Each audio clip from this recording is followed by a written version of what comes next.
Hey YouTube, I'm Elliot from Ferrum Knife Works.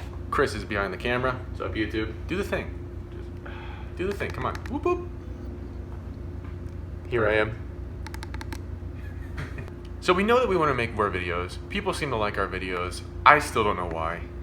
They've been strange and grainy and mumbly for years, but people keep watching them. So we're going to attempt to do some things that we may or may not succeed at, and that is debunk or explain some of the stuff that's out there about knives and knife making, and see if we can give you some insight. Fake knife news. Fake knife news. Okay, you got me on that one. We're gonna attempt. I don't know if we're gonna succeed at this because we're gonna talk about things that are challenging, sometimes not intuitive, but are the reality. At least as far as we are aware of it. So I've been making knives for almost 10 years now. Chris has been with me for half of that, and we have done a lot. And in the years that I've been making knives, I've almost done it all. So we get our name, our company name, Ferrum Forge, from what I used to forge stuff in my garage back in the day. Wasn't very good, but I used to do it. It wasn't very good, I can attest to this. And then, you know, I did the garage maker thing for a few years. And then we moved into a shop space, and we had a CNC in-house, and I used to run a CNC and try and make knives. I've hand ground maybe thousands, it's definitely more than 1,000 blades in my life. We have used almost every kind of manufacturing technique there is to make a knife. So we have a pretty interesting scope of knowledge about how things really happen, how things really work.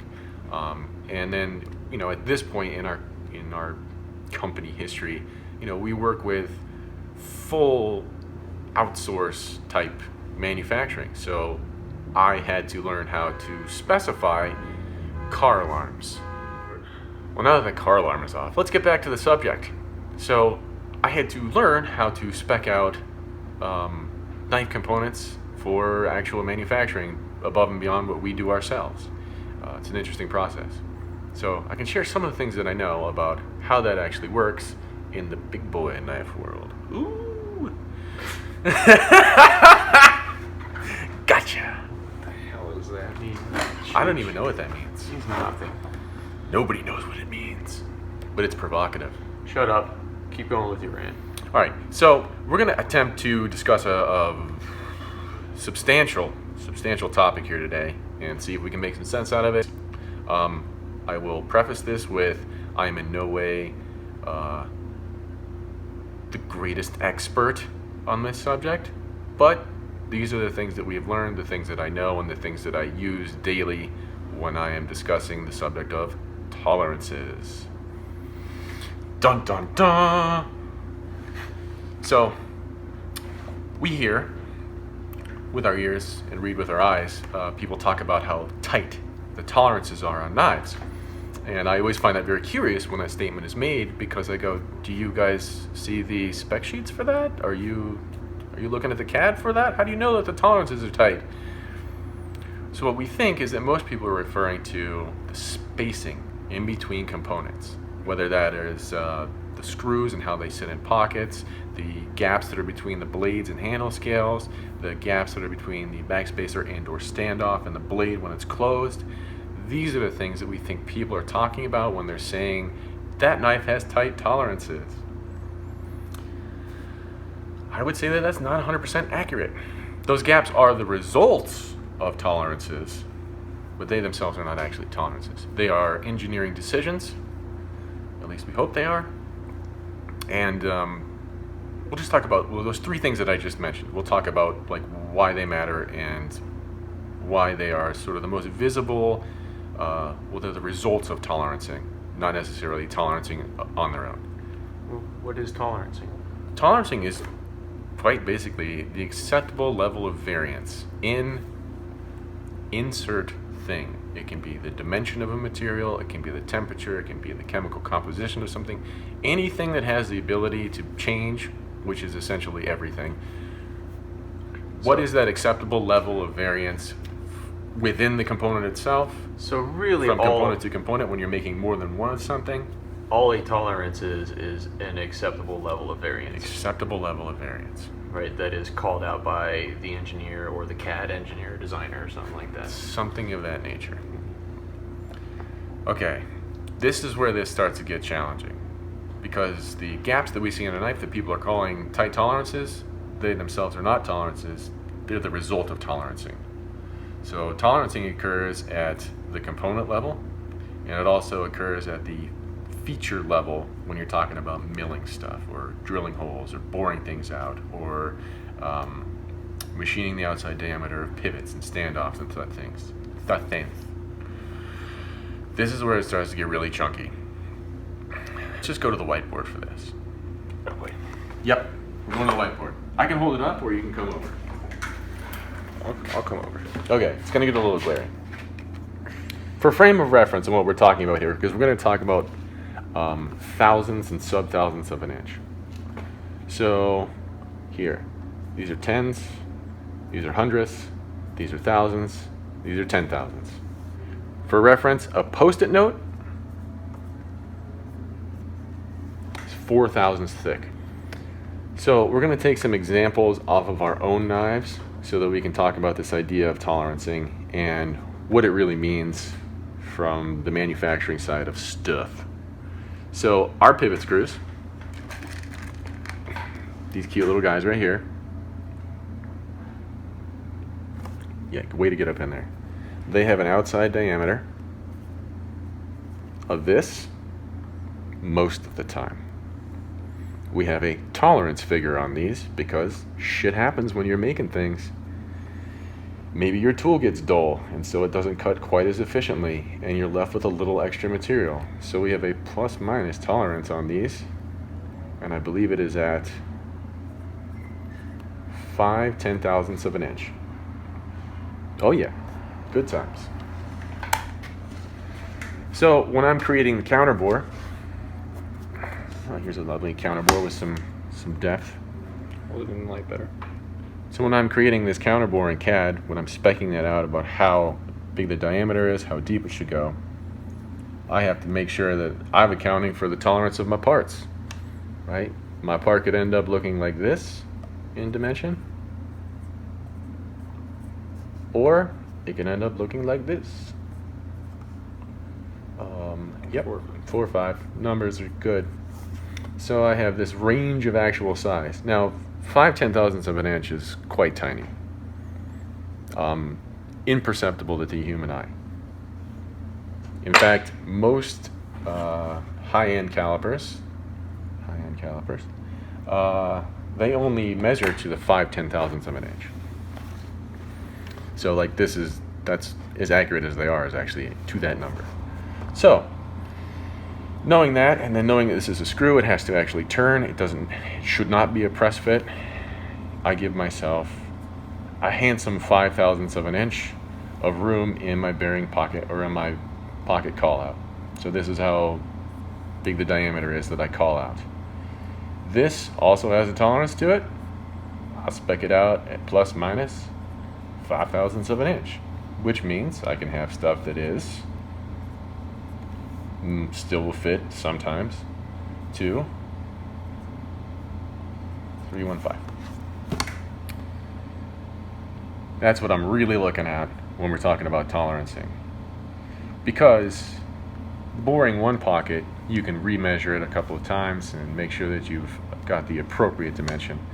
But when you start doing more than one, especially as the volume increases of the amount of parts that you're doing the particular feature to, the variables for that dimension changing start to increase, and they increase fairly exponentially. That's an exponential function. Like you said, tool wear. There's all sorts of little things that go into The it. minute changes that are actually occurring in your fixturing setup on a machine. You know, maybe it's got a lot of rattle, and so it's kind of vibrating itself over. And it can vibrate itself over these tiny little measurements that add up over the long run of a series of processes to where you end up with a substantial variance in the actual feature that you're trying to create. Well, here's the question. Seen it happen. What on my happens own mill. when the machining is outside of the tolerances that you've called out? Depends which way they're outside of it. So when we have our pivot screw pocket, and this has happened before on our stuff that's come back from machine shop, our pivot screws don't fit in the pivot hole.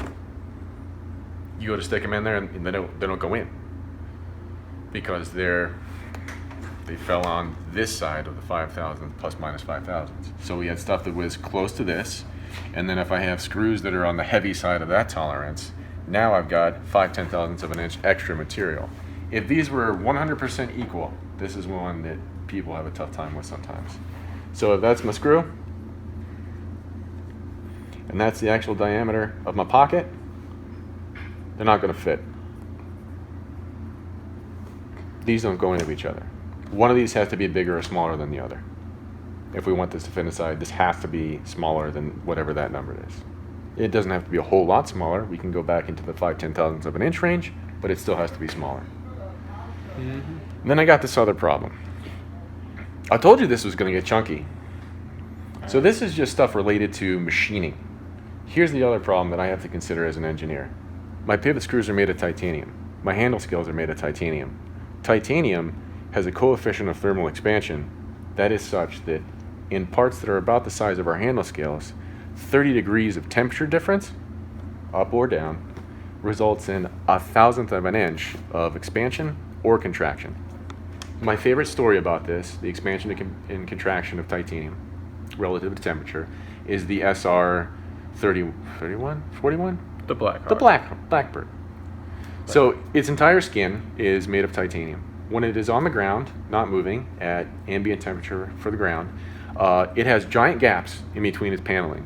So much so that it actually leaks fuel. Once it gets off the ground, in the air, friction is going across the skin of the airplane, warms up the titanium, the skin expands, seals all the gaps, it refuels midair, and then continues on its mission. That is sort of my example for the coefficient of thermal expansion for titanium. It's significant. It's something we actually have to think about. So we're in California, and it's generally temperate here. The shop is roughly around 75 degrees, roughly. Almost all the time. There are a couple of weeks during the summertime where it gets a little balmy in here, but we turn on the air conditioner, so we usually get back down into the 80s instead of it being like 90. So oh my God, there's a tolerance here for our temperature. We generally have a range from, it doesn't get too much colder than 75 in here. So we have a 10 degree range of temperature difference here in the shop. Now, our knives can get made in this sort of temperature, but they can go off to like a desert. So let's say that we've got knives and they've gone to Iraq or Afghanistan, somewhere where there's some warm deserts. Let's just say that. Let's just say that. We can neither confirm nor deny. So we can see temperatures of up to 120 degrees, right? We've just achieved our more than 30 degrees of temperature change. So, and it's getting hotter, it's going to expand. So now that titanium is actually 1/1000th of an inch bigger than it was when it was originally manufactured. So that means that our lockup could be weird. It could not lock up, right? We might have expanded a significant portion of the lock bar might have extended 1/1000th of an inch. And boom, now that knife doesn't actually lock anymore. These are things we have to think about, like we think about this stuff. The converse is also true. So, and it's actually easier to see the converse. So let's say we have one of our knives and it goes someplace that is not as lovely and temperate as California, and we see temperatures like, I don't know, I've heard this one reported before, negative 20 degrees Fahrenheit. So now we have almost 90 degrees of difference in temperature. So that can be really significant. We're looking at something like 2.5, 3/1000ths worth of contraction in our metals. So it might end up with lock rock. Like we learned this one pretty early on in the early days when we were first starting to do larger runs, and stuff would go to places where it was cold, and people would say like, oh, it's got lock rock now. I'd be like, what? Like the thing is brand new. It's got steel inserts, it's got all the things that we're putting in there to try and keep it from not developing lock rock. How is this happening? Say, send it back to us. The knife would come back in a sunny California, and it would be perfectly fine. And I went, damn it, expansion and contraction. So these are all things that I consider when I'm engineering the tolerancing that goes into every single component in our knives. And here's where it starts to get really interesting. So we are aware at this point the capability of the machine shops that we deal with to maintain tolerance. And so I specifically spec out what the tolerance range looks like for the thickness of things, the dimensions of pockets, specifically our bearing pockets are pretty key, the tolerance positioning of screw holes, all the countersinking and counterboring for those screws. Everything gets basically a number, and then a range of acceptable variance for that number. This is where it gets super duper fun.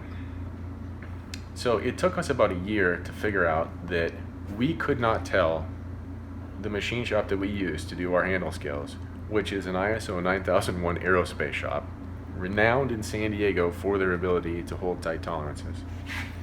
And when you say tight tolerances, let's just go ahead and give that a number. In knife making, for what we do, what do you consider a tight tolerance?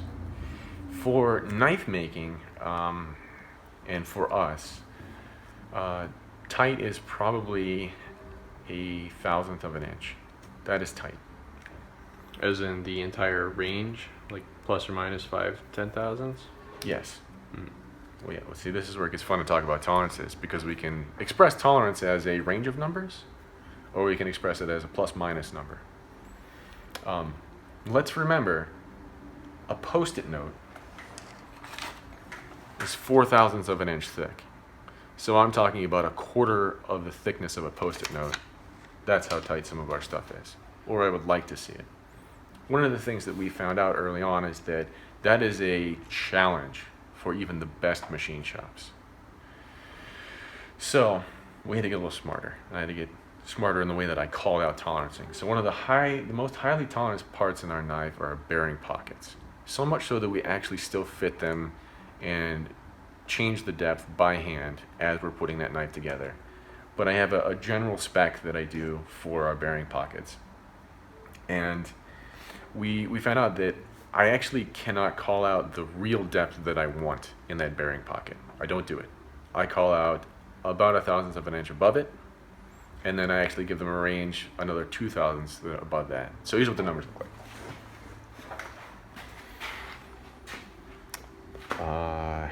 So what we really would want to see, that's about the real pocket depth that makes our knives perfect, and all the other numbers for all of the distances that are, or the lengths for standoffs and stop pins, and thickness of blade, and accounting for the bearing and the pockets that those have to sit, so we get a 1/10,000th of an inch gap in between blade and handle. That's the real number that we want.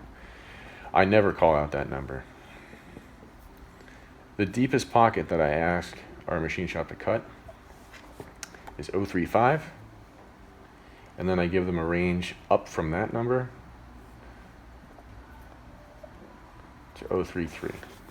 So they get 2/1000th of an inch So just of variance. clarify, that is the cut depth. So the less number means a shallower pocket. Yes. Just to be clear. Good clarification. Mm-hmm. So if I were to express this number, it would be, in our sort of tolerancing scheme, it would be minus 0.02. That's how I would call it out. That's how I do call it out, actually. Well, sometimes I just give them this range. So now that we've seen some specifics and seen a lot of decimal points and zeros and numbers and crap, now let's talk about what does it all mean, Basil. So we put in tolerances to account for the variability that our product is going to encounter in the real world. So in specific to what we do in pocket knives, they usually live in your pocket if you're carrying that knife. It spends most of its life in your pocket. Which, I don't know about you, but that's kind of the goal when you make a knife, is that people carry it and use it. They want it in their pocket and use it to do its job. So we have to account, right? If we want to make a good product that people anywhere are going to appreciate and enjoy, and it's going to do its job, we have to put some forethought into making that product function at most temperatures on the planet Earth, as well as being realistic about what the materials that are in that knife actually do. So let's go back to our 3 areas of gap that we were talking about. So the screws, it's either it doesn't fit, or it's got a big giant gap, being sort of the 2 extremes. Doesn't actually fit in its hole, or it has big giant nasty looking gaps. So it's like non-function and aesthetic. But if we can bring it down and get things tightly toleranced so that they look nice and function like they're supposed to, we've won, we've accomplished. When it comes to the spacing between the blade and the scales, right, this one is mostly, well, at least to me, about the forces that that knife actually encounters when it's closed. The knife encounters all the forces that your person is encountering, except you internally adjust to what's happening around you. The knife can't, so it's subject to a little bit more inertia than you are, because you can adapt to movement and jarring impacts and things like that. Knife doesn't. So we keep 10,000ths. Just imagining a knife catching itself when you drop it on the concrete floor. But wait! That doesn't happen though. It just because who drops their knives? Nobody ever does that. Nobody drops. It never knives. happens. Nope. Ever. Mm-mm. So expecting that things of that nature are going to happen, right? We figured 10,000ths of an inch on each side, plus the general kind of compression and hold that we have with our scales and pivot and bearings. You have to really impact that knife significantly to get the blade to be able to scooch over and hit the scales, and make a mark or something on the blade. That's really what it's all about, is not having handles marring up blade finishes. Well, not having the knife damage itself. Not having the knife damage itself. I like that. Seems pretty basic, right? And this segues us really nicely into sort of the gap that goes between blade and backspacer or standoff when it's in the closed position. This one's kind of important because it directly affects the performance of the cutting ability of the knife. If that gap is too small, right, which is not actually a tolerance, it is the result of tolerances. If it is too small, closing the knife really hard can flex the titanium that the stop pin is sitting in. It can flex the stop pin itself, because steel, while harder than titanium, still bends, still flexible. And then there's a little bit of compression that actually occurs in the blade itself. Not much, but a little bit. Teeny tiny amount. So all of these things add up to an overall over travel of the blade past where it was designed to go, and you can be contacting standoffs or stop pins. Every now and then it happens on some of the stuff we do. We get a little crazy sometimes doing some stuff, fitting a knife together, and that gap gets a little too small, and with a hard close or squeezing a knife really hard, it's actually one of the things that I test. I squeeze a knife as hard as I can, and if I can compress the blade into the backspacer or standoffs, it needs to be adjusted. Because we don't want to damage the cutting edge of your knife, because the cutting edge is the most important part of a knife. Kind of the point. Maybe for some the people. purpose of a knife is to I mean, cut stuff. I think it is, but I like cutting stuff. Good point. Mostly cheesecake. Shut up. So that's the what all the numbers and mumbo jumbo actually mean. It's a knife that doesn't damage itself, regardless of the kinds of forces that are being imparted on it through its daily travels in your pocket. Mm-hmm. It's something that took us years to learn. Like, we had to learn these things because it's not completely apparent when you just set out to start building a knife. Like, I'm gonna make a folding knife. That is literally what I said to myself when I started making folders. I'm gonna make a folding knife. And then started to learn all the different levels of refinement, and then how do I create that refinement? How do I create specificity? How do I create the tolerancing levels that I need so that I don't have these sort of life cycle issues occur in a knife? So let me see if I can smooth this out a little bit. Well, you should flip it so they can see you. Flip it. It's my favorite part of this gimbal. Right. Woo-hoo. So really, you know what? I'm not doing this. But come on, bro. I can't see myself, man. Right, is that when you are designing and engineering a knife, right, you are imparting the tolerances, you're putting the tolerances into the design for the machine shop and the machining and all of that to read and operate within. That's your called out variance. And the variance that you have called out is to ensure that you have the gaps that you've engineered into the knife itself, that all of those gaps are properly how you design them, and the tolerances are the things that allow for those gaps to be accurate over time. That's a pretty good walkthrough of the logic and process for what the hell tolerances are and why do we need them. Well said, Christopher. Because Robin. tight gaps do not equal tight tolerances necessarily. Totally You true. can use a tight tolerance to achieve a tight gap, but they're not. They are independent ideas from each other.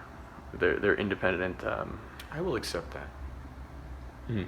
That's pretty accurate. Because we've all seen it, and you know it's our job as knife makers and engineers is to all of these, you know, like temperature changes, flexing of materials, all of these things. It's our job to worry about that and to engineer around those things so that your knife is functional for the longest amount of time, and you have the least amount of issues with it.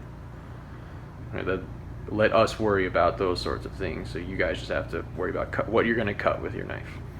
And like there are some knife makers that I know and interact with, and like they just stumbled upon the right way to set stuff up, where it didn't have they never had to worry about these problems. And when they make stuff, you know, in their own shops, in their own garages, these are things that they don't even worry about because they just have a certain setup that they do, and it just works well every time. There are other people like us that learned the hard way. We tried different things and went, oh shit, that doesn't work. Maybe I should find out why. And figured out why, and then changed what we do a little bit to account for those things that we had not accounted for before. And then this takes a whole nother leap forward when I'm designing knives for other companies and when they're going to manufacture it. And it's been good to see that the assumptions that we have made over the years through basically trial and error and a little bit of research and understanding, that the engineering choices that I generally make in knives are in sync with the engineering choices that get made for larger companies who have actual engineers that work for them. So it's good to see that we're not sucking. Know what we're doing when it comes to making knives? What? We know what we're doing? We? Yeah, when it A comes little to bit? making knives? Yeah, we know a little bit. We know a thing or two. Yeah, we learned some stuff over the years. So I hope that this was in some way understandable. Like it's a tough topic because especially for me to talk about, because I can start taking us down a rabbit hole of physics that we will not come out of. People, it has been very difficult for me as the director of this video to keep Gonna have to him do on some target. solid editing. Because I keep saying, like, yes, Elliot, all of those details are wonderful, but I need you to stay on the general idea, the big picture here. Sorry, I know too much. It's fine, bro. I'm the big picture guy. We know this. All right, well, so that concludes our Ferrum Forge Friday info sesh. And I hope we get to do more of these things. Chris has got a whole bunch of topics that he wants me to start talking about. Maybe like the next one is going to be some discussion of steel. That one's going to be real interesting. That one's going to be very difficult for me on the editing side. Well, I think what we're going to do is sort of break it down into some Okay, stay on target. bulk level comparisons. Sign it off. Okay, sorry. Fine. Let's go. All right, YouTube. Thanks for watching. For all of you who have my knives, thanks for buying my knives.